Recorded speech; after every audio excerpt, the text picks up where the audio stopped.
Fala, loucos do banda, como é que vocês estão? Vocês estão belezinha, rapaziada? Sei que faz bastante tempo que não tem vídeo no canal, né? Me perdoem aí pelo delay.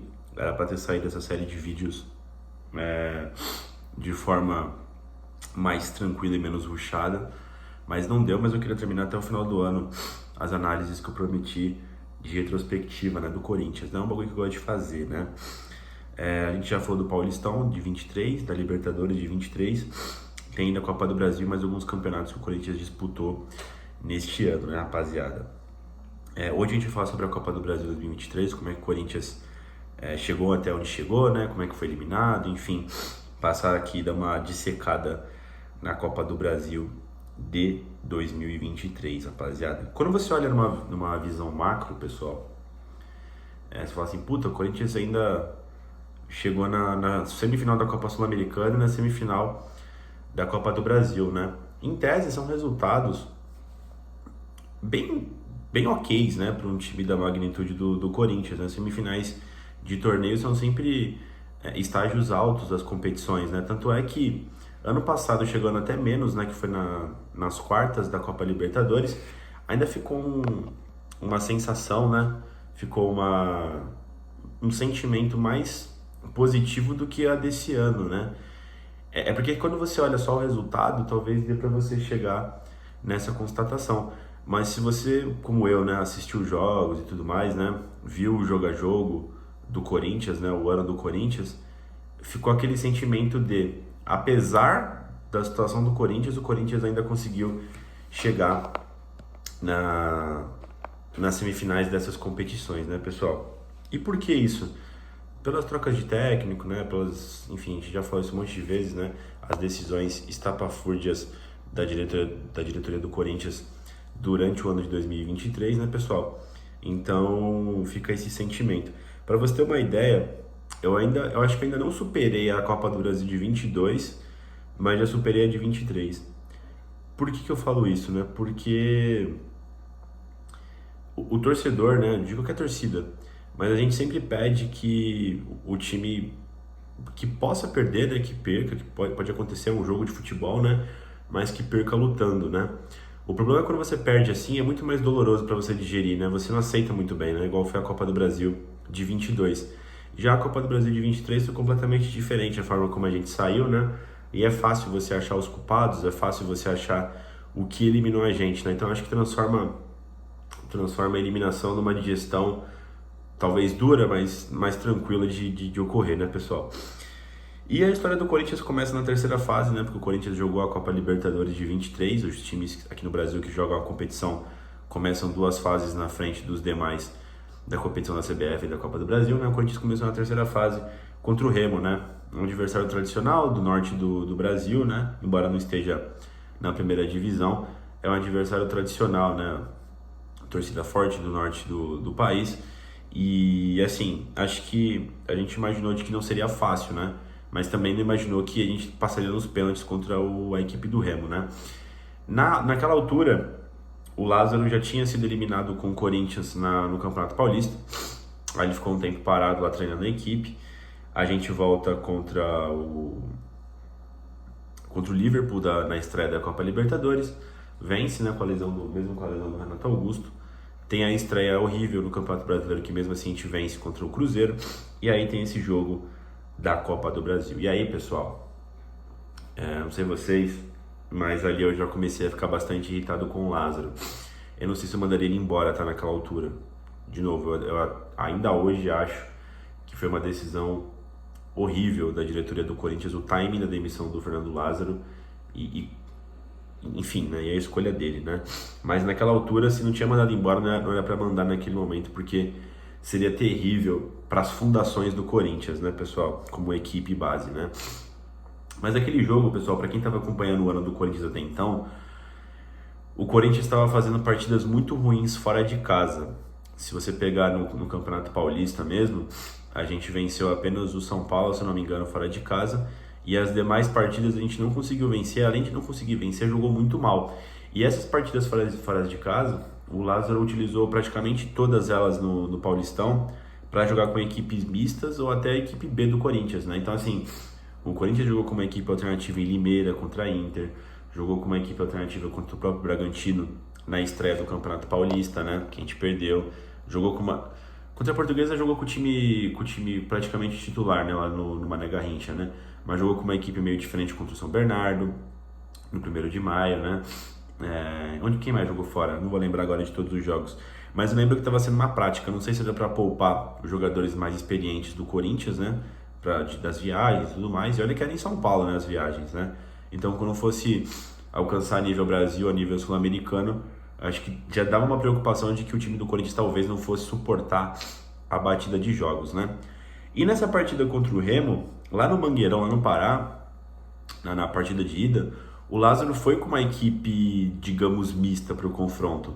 E assim, eu já tinha achado, quando eu vi a escalação, eu fiquei extremamente preocupado naquela altura, porque o Corinthians ele já não estava rendendo tão bem, e pior, o rendimento fora de casa era pior, e pior ainda o Corinthians jogar com um time misto, fora de casa, onde não tem um rendimento nada satisfatório, né, pessoal? Então o jogo já prometia fortes emoções para a fiel torcida. Não deu outro, o Corinthians perdeu, foi amassado pela equipe do Remo, o Corinthians não conseguiu competir, parecia que tava subindo uma ladeira de calça jeans molhada e Kenner, tá ligado, mano? E foi foda, o Corinthians tomou 2-0 e nesse meio tempo aí o Fernando Lázaro foi demitido, né? Nesse meio tempo, o Corinthians trouxe o Cuca, na polêmica lá do crime que ele cometeu lá nos anos 80, se eu não me engano, né? Enfim, eu acho que a gente pode até falar sobre esses casos quando a gente for falar da retrospectiva focada na comissão técnica do Corinthians, né? Nas comissões técnicas do Corinthians, conforme o ano. Mas basicamente o Cuca teve uma represália contra ele, contra a decisão da contratação dele, da fiel torcida. A gente sabe que o Corinthians é um time que é bastante engajado socialmente, né? E foi um erro trazer o Cuca, né? Independente se você acha ele um bom ou um mau técnico, né? É claro que a gente vai torcer pro Corinthians sempre, mas pelo menos para mim estava visível de que daria uma confusão muito, muito grande de forma institucional no Corinthians, né? Contudo, o Cuca ainda consegue a classificação do Corinthians na Copa do Brasil e depois ele deixa o Corinthians. E como que ele consegue essa classificação, né? Ele dá uma ajeitada no time, faz um jogo no Brasileirão contra o Goiás, perde de virada, bate pau na mesa, né? Na coletiva, identifica os problemas, que até hoje, depois do Cuca, só o Mano Menezes identificou os mesmos problemas de que o Cuca já tinha identificado quando ele chegou no Corinthians, né? Até se você for ver a coletiva de ambos, é muito parecida o diagnóstico, né, de chegada no Corinthians, o que eles viam de problemas, né? Um pouco diferente do diagnóstico do Luxemburgo, mas que tinha algumas coisas parecidas também, mas o Luxemburgo é diferente como ele trabalha também, né? Então, assim, ele conseguiu dar uma mínima ajeitada no time. E foi suficiente para conseguir levar o partida para os pênaltis, né? O Corinthians, naquela altura, consegue a classificação, consegue o primeiro gol logo no primeiro lance do jogo com o Adson, e consegue o 2-0 após não jogar tão bem assim, mas no modo vamos porra com o Guedes no último minuto do jogo. Nos pênaltis, Yuri Alberto, Maicon, Bidu, Fausto e Guedes fazem 5-4, Cássio pega um dos pênaltis e o Corinthians se classifica para as oitavas de final, né? Emocionante, estilo Corinthians, mas que na minha cabeça contra o Remo, que está na terceira divisão, não faria sentido, né, todo esse drama que o Corinthians se colocou, né, nesse olho do tornado. Nas oitavas a gente pegou o Atlético Mineiro. Para muitos o Corinthians poderia ser eliminado logo nas oitavas de final, porque pegou um dos três poderosos, né, do Brasil, né, atualmente, o Galo, o Flamengo e o Palmeiras. Pegou o Atlético Mineiro e o Corinthians estava vivendo talvez o auge da sua crise no ano de 23. Eu tenho dúvidas porque o final de 23 também foi conturbado, né, pela disputa aí pra gente fugir da zona de rebaixamento. A água bateu realmente na bunda, né? Mas aqui tava um turbilhão de problemas, todo dia tinha problema no Corinthians. Na altura, o Vanderlei Luxemburgo já havia chegado no Corinthians. É bem verdade que bem no comecinho do trabalho, acho que esse aqui deve ter sido o quinto jogo dele, não vou lembrar agora de cabeça, mas o Corinthians perde de 2-0 do Atlético Mineiro lá no Mineirão, né? O Corinthians tinha feito um bom jogo contra o Flamengo no Maracanã, se portando defensivamente muito bem, pelo Brasileirão. E aí esse jogo o Corinthians tenta repetir a dose contra o Atlético Mineiro, mas em ambas as partidas o Corinthians, contra o Flamengo até mais, mas contra o Galo o Corinthians mal alvejava, né? Só se defendia.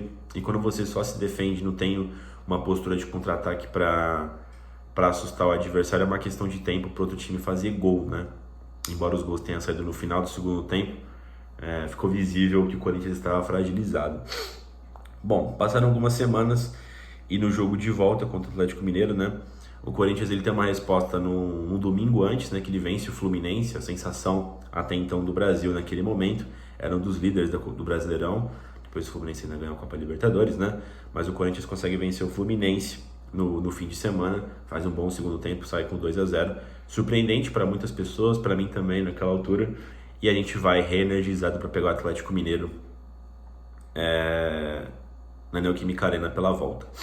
Esse jogo a gente tem um trunfo que é o retorno do Renato Augusto após a lesão lá na estreia da Copa Libertadores contra o Liverpool.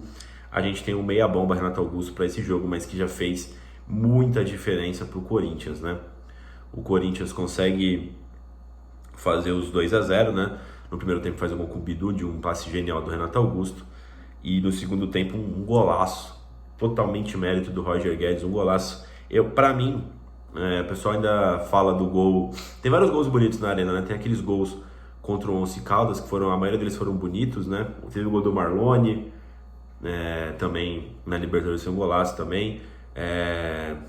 Tem o gol do Elias contra o São Paulo na Libertadores, que foi um golaço de conjunto também ali, né? O gol contra o Criciúma também. Esses gols são sempre lembrados, né? Alguns gols de fora da área do próprio Renato Augusto na arena, mas esse gol do Roger Guedes, pela dificuldade que foi o jogo, pela complexidade do jogo e o coelho da cartola que ele tirou naquele ponto, para mim foi o gol mais bonito até então da Neoquímica Arena, um golaço.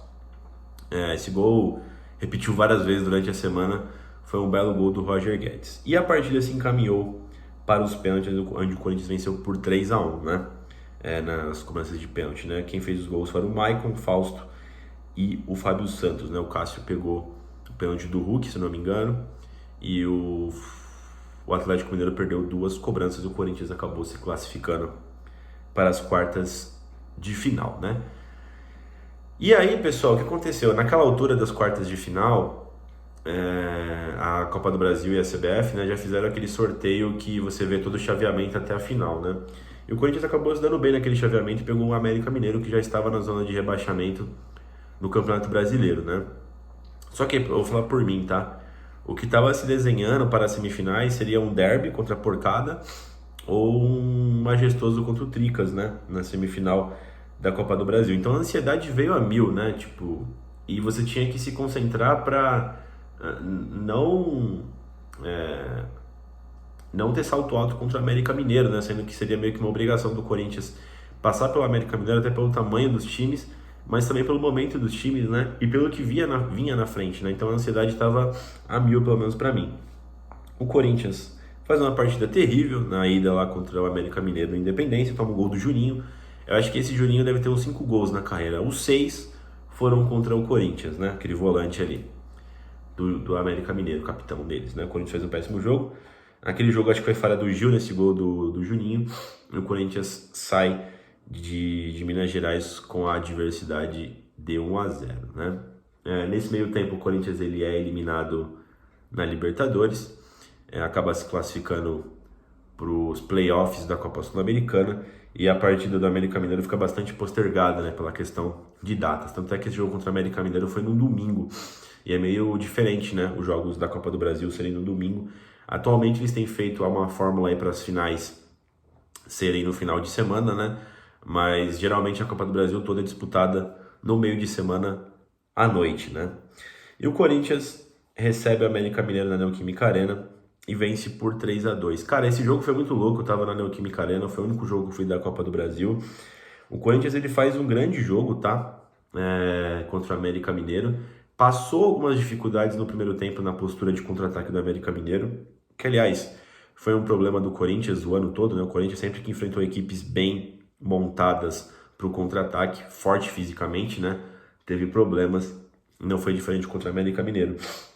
Mas o Corinthians faz gol com o Renato Augusto, Yuri Alberto e Guedes, e consegue vencer o jogo. Esse jogo, cara, mas foi pros pênaltis, né? Porque esse jogo o Corinthians abre 2-0, depois o América Mineiro faz 2-1, desconta. O Corinthians faz o 3-1, o Luxemburgo faz as substituições no time e o Corinthians toma o 3-2. E foram gols também do extrato do que foi o Corinthians, né? O Corinthians, quando ele dava a bola pro adversário, isso foi o ano todo. O Corinthians não tinha qualidade defensiva, não tinha qualidade na fase defensiva, né? Não na defesa em si. O Corinthians é um time que não morde, é um time que não pressiona, foi uma característica do time o ano todo, né? E em 2 oportunidades que o América Mineiro teve a bola, com o Benítez, né, que sabe carregar bem a bola, o cara vai avançando, vai entrando pelo funil que é o meio-campo do Corinthians, né, que vai abrindo, né, vai alargando, e ele fez 2 gols ali, ou deu um passe, não lembro agora, mas o jogo teve um final dramático, né, e um jogo que o Corinthians foi bem melhor que o América foi para os pênaltis, né, porque a vantagem ficou mínima. Nos pênaltis o Corinthians também venceu por 3-1, o Cássio pegou um dos pênaltis, gols de Fábio Santos, Juliano e Yuri Alberto, e a gente se classifica para a semifinal, né. E aí se aproximava um dos maiores jogos do ano, né, no futebol brasileiro, porque seria um majestoso numa semifinal de Copa do Brasil, né? O São Paulo buscando até então o título inédito deles de Copa do Brasil e já tinham eliminado o favoritíssimo Palmeiras nas quartas, né? E agora teriam que lidar contra a história, né? Porque se tem uma coisa interessante nesse título do São Paulo foi que eles lidaram com muita adversidade, né? Talvez um dos caminhos mais difíceis de um campeão de Copa do Brasil, né? Mas também deram sorte de pegar sempre as equipes fragilizadas nos confrontos, né? O Palmeiras talvez tenha vivido o pior momento dele no ano, nesse momento contra o São Paulo. Depois o Corinthians estava fragilizado, mesmo o Corinthians sendo a pedra no sapato histórica do São Paulo. Depois pegou o Flamengo também, que é um dos melhores times do Brasil, mas também num momento terrível, né? Mas enfim, falando do majestoso, vivi bastante esse clássico, eu estava bastante empolgado, só pensava nisso nas semanas ali que se passaram, né? Depois do primeiro jogo teve um hiato ali de quase um mês, né, para o próximo jogo, então muita coisa aconteceu e muita coisa rondou por esse clássico, né, pessoal? O São Paulo até então tinha quebrado um tabu que perdurava por mais de 20 anos ano passado no Paulistão, fazia muito tempo que eles não eliminavam a gente em qualquer competição, e agora fazia ainda mais tempo que eles não eliminavam a gente em partida de mata-mata, né? Lembrando que o Paulistão naquela semifinal foi mata. Então, toda a história estava pro nosso lado, né? Embora o momento estivesse pro lado deles, né? O Corinthians não fez um grande jogo na ida contra o São Paulo. O São Paulo até jogou relativamente melhor, mas também não finalizou nada contra o Cássio, né? Eles têm aquele estilo de jogo de posse de bola. E o Corinthians acaba sofrendo contra essas equipes que têm posse de bola, né? Porque o Corinthians acaba cedendo espaço, né? Qual o São Paulo não aproveitou na ida, né? Fora que o São Paulo também nunca venceu na Neoquímica Arena, né? Enfim, em 2 genialidades do Renato Augusto no jogo, Renato Augusto faz 2 gols, 2 belos gols, né? O primeiro dá uma chapada no canto do goleiro do São Paulo, depois o São Paulo empata com um puta gol cagado do Luciano, quase na sequência, uns 5 minutos depois, que o Luciano chuta, pega na trave, na bunda do Cássio e entra. Deu aquela polêmica lá do chute na bandeira e tal, né?